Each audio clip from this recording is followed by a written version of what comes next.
Welcome to the Nightly Rant with your hosts, Mike and Torya. This is the show where we examine society from a sarcastic point of view. If you like insane conversations, this is definitely the show for you. Let's get into today's topic. YPN people, I don't know about you, but I love helping out a friend. That's why I want to shout out my friend Brian Little and his podcast, Your Favorite Blockhead. This is the only show that manages to weave together peanuts and MMA into one heck of an amazing podcast. You can find Your Favorite Blockhead wherever your favorite podcasts reside and at yourfavoriteblockhead.com. Do me a huge favor and listen to Brian's show. You'll be entertained and you'll help out a friend. Now, as I said, let's get into today's topic. You know, Do I? people around here are getting crazier and crazier. What people? Well, tonight when we went out, there was those people over there by the college that just like run across the street in dark clothing. You can't even see them. They're going to kill them one day. What kind of idiot runs across a dark street wearing black? Yeah, it was upsetting, actually. Fucking dumbasses. And then someone else did it when we were coming back the other way. Nobody ever said college students were smart. Makes that way feel really unsafe. And this was all right after you talked about how you didn't like to go the other way because it was dark and spooky. Yeah, now I might have to go the other way to avoid the lunatics running across the street. Yeah. I mean, What a ridiculous thing. you know what else is ridiculous? Everything. You sent me that link today Uh-huh. about the... Tell the people, give them the background. So, I don't remember how long ago it was, but a police officer in Chilliwack, BC, this is in Canada, people, so calm yourselves, pulled over a SUV, and then the dude was super twitchy, so the police officer let his dog sniff around the vehicle, and then the police officer's story is that the dog alerted on one of the tires of the vehicle. And in that tire, or in the wheel well, the officer found 27,000 fentanyl pills. And then the counter argument is that they went ahead and searched the car illegally, found the pills, and then made up a story to fit that. Because the police officer had his dash cam on, but I don't know if you saw if the pictures loaded in yours, because they took like 100 years to load when I was reading it. But the police officer is blocking the camera's view of the dog completely. Yeah, it's kind of... You made a good point. That's where body cameras would have done the trick, because they would have had footage from the officer's vantage point. Right. So And if he could see the dog sitting, you should be able to see the dog sitting. And if you can't see the dog sitting... And I feel like it's... Okay, so... Sorry. I feel like it's necessary for the sole reason of it would have... This case wasted the court's time. Yeah. There was nothing done about it. It just got thrown out. The 27,000 fentanyl pills will be destroyed either way. Like, it was a waste of the court's time. And I feel like that's a waste of taxpayers' dollars. For sure. So if they had, maybe they could take those taxpayers' dollars and invest them in body cams for the officers, because it would have made it a quick decision. Did the dog fucking sit or not?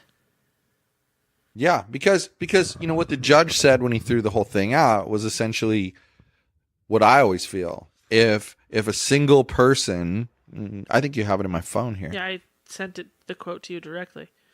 It said, the judge said, there must be evidence. If no evidence, we need to assume the police overstepped and let the person go. Yes, guilty people will walk at times. No, this is what you said.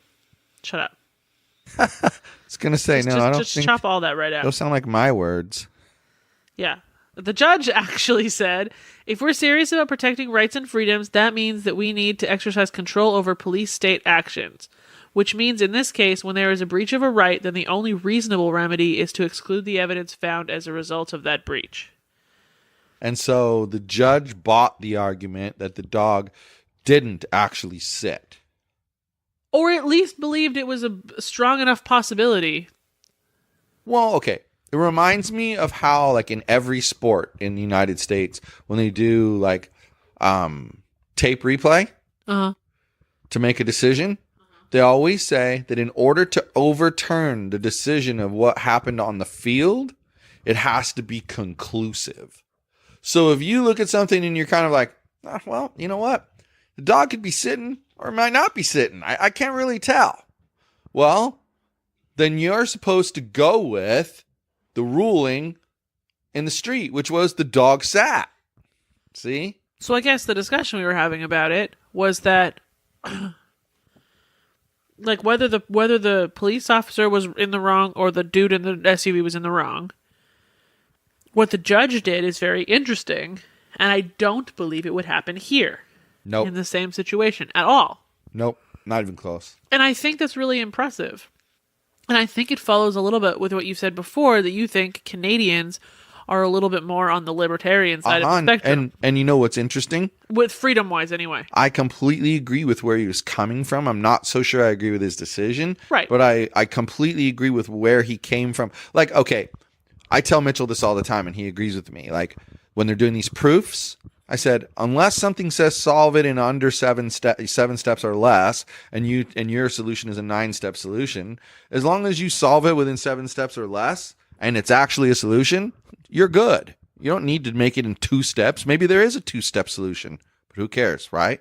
Right. And I told him, it comes down to it comes down to the answer. It doesn't matter how you got there. So, if unless you're taking Common Core. If someone comes to you with a piece of software as an idea and you say, well, how about we use AngularJS for that? Or, you know what? I think we should just do a pure PHP application. Well, who cares? If in the end it does all the things that I want it to do you think I care what's under the engine? Not even a little no. I don't care. And it's all about the end result. And that's what I was explaining to him, like you can't fault people like for how they practice. You can't fault people for their approach to problem solving, because if ultimately they come to the same conclusion as you did and you feel you're right, well then. And proofs are the perfect example, because there's 30 different ways to solve most of them. Yeah. The best answer is obviously the one in the fewest steps. Right. But they're all still an answer. But I remember being annoyed by that when I was studying proofs, that there would be the solution they told you to take, and therefore that's the one you had to use, and you get marks off even though you got to the right answer. Yeah. Well, and that's the thing. One of the things about, you made a joke about Common Core, but one of the things about Common Core that makes sense, but they overemphasize it, is that they make it so that the pathway you take matters. Right. I don't think the pathway should matter. Like I said, if I want to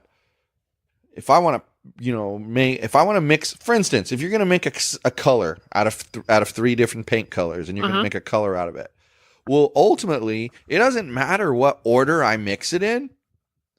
Let's say I'm supposed to do 2 of the first color, 4 of the second color, and 3 of the third color. Well, if I put 2 of the first color and 3 of the third color, and then I put the 4 of the second color, I'm still coming out with the same exact color as if I did it in order, A, B, C. Do you know where it does matter? When you're baking, or when you're doing sciencey things.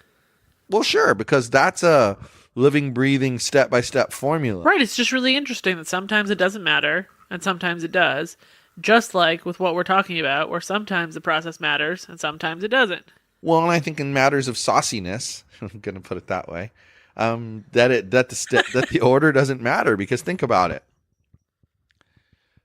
If I can mix the paints in any order that I want and still come out with the same color paint, well, I can take soy sauce, lemon juice, and mozzarella sauce and mix them all together and come out with the exact same flavored sauce. And come out with the exact same, not mozzarella sauce, marinara sauce. I think that should be the name of the episode, mozzarella sauce. Anyway, if I can put them in any order and come out with the same tasting sauce, well, then sauces are exempt from the need to be in an order. So sauciness is a determining factor. You know what does need to be in the order? This dog. Yeah, dog's He weird. knows what time it is, so he begs for dinner. That might be because he's hungry. But he went for a walk right before dinner. But now he's harassing us because he wants to go for a walk again because he just ate dinner, and that's what his step is. Yeah, there's like an order, but guess what lunatics trained him that? You. Ow! Us. He bit me.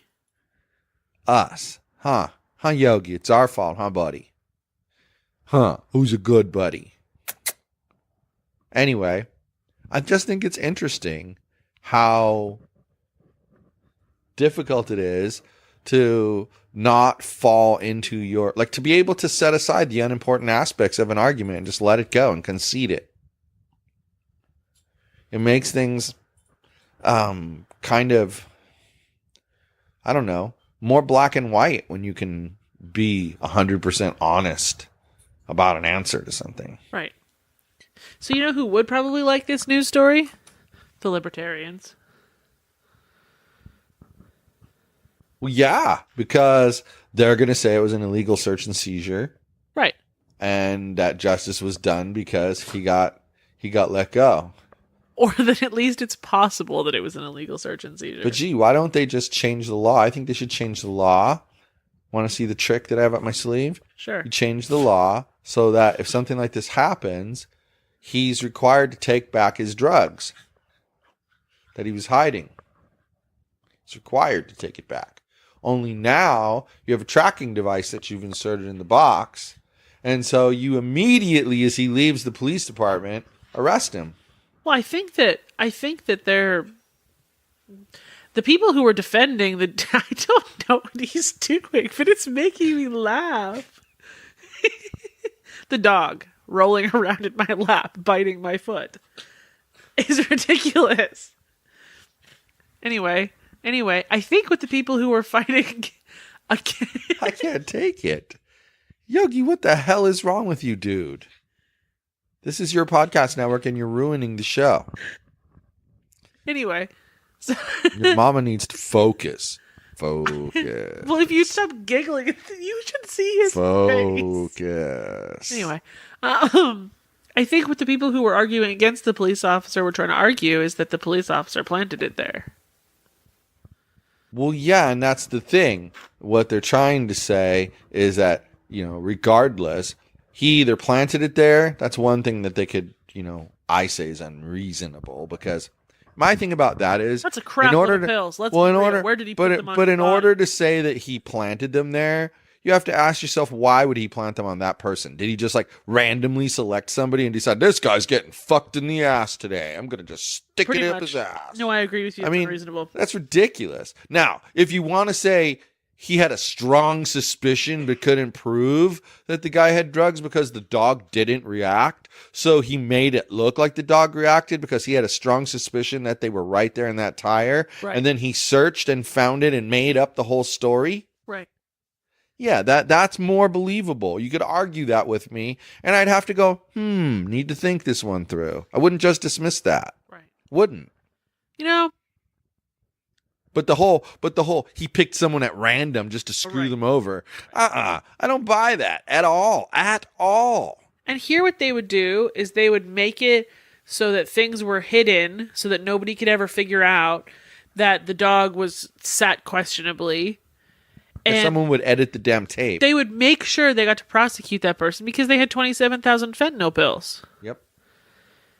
And it's just really interesting. And really, that's the interesting aspect.